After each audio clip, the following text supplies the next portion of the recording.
This happens to be a very, very, very, very, very difficult camera to get. This is a Fujifilm X100vi or VI.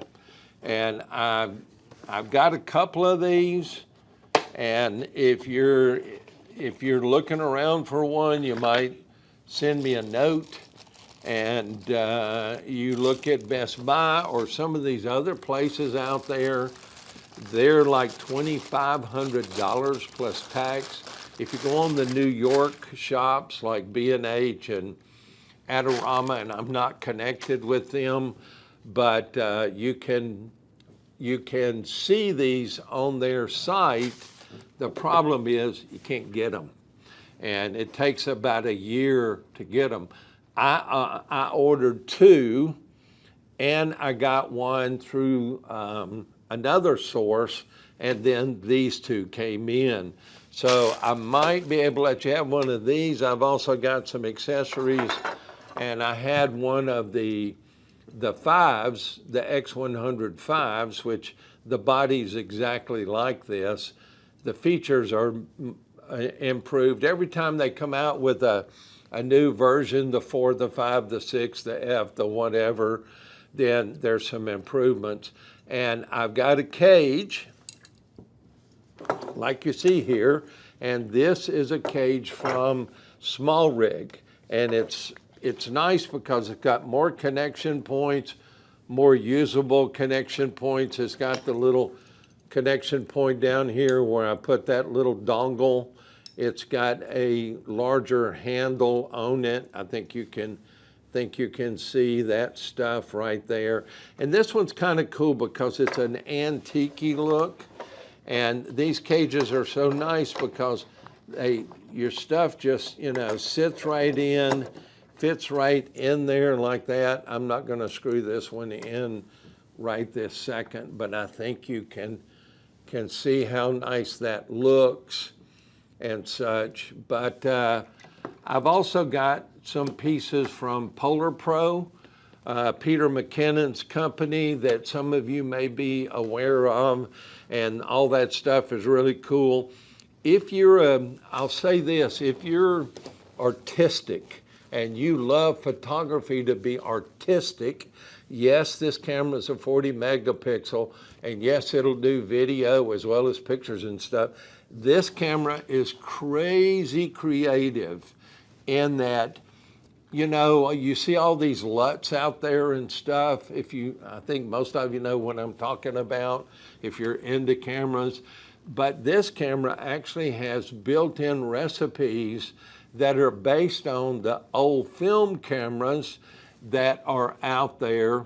And I wanted to show you guys something real quick. Hold on. I've actually got my first camera that I received. Now, I will be 75 next month, but I've got my first camera. It's around here somewhere that my dad gave me. He used to work for Kodak, and he gave it to me when I was 9 years old, and it's a Kodak Brownie. I wanted to show it to you folks.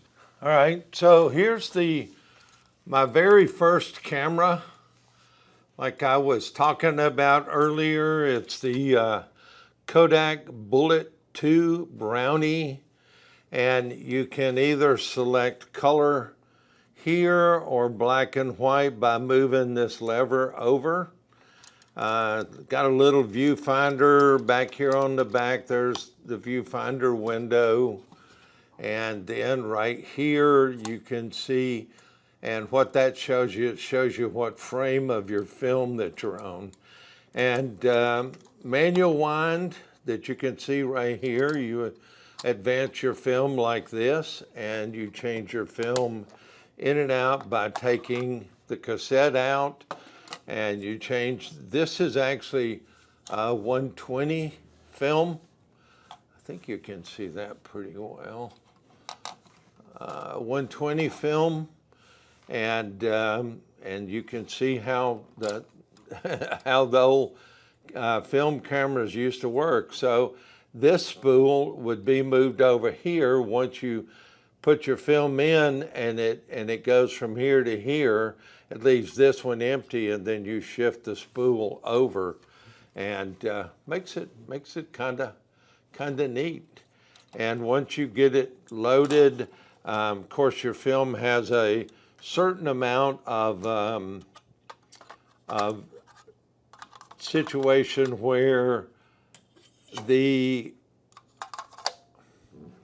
and of course it has a certain amount of situation where you can attach the film, but you haven't gotten to the part that is exposed yet. So that way you can change it, and then once you have it attached, you put it back in the window, then you would, turn your knob until you see the frame number 1, and then you'd sight your picture, and here's your release, and you just push your release down and take your picture. Pretty cool stuff.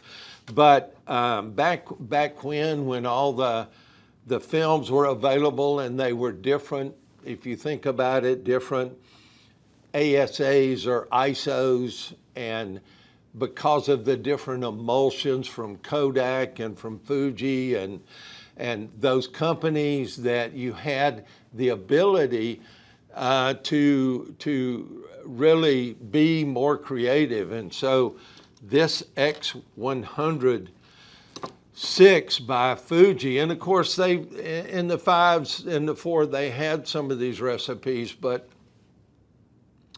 they've really maximized the creativeness that you can get with the X100vi. But I'm sure many of you have been looking for them and stuff out there. I might be able to help you if you send me a note, but I'm not saying I definitely can, but I'll see if I can. Thank you for everybody that puts the comments in, whether they're, again, about Doxa or cameras or motorcycles or whatever it happens to be. I appreciate you watching. Hope to see you again soon, and best to you out there.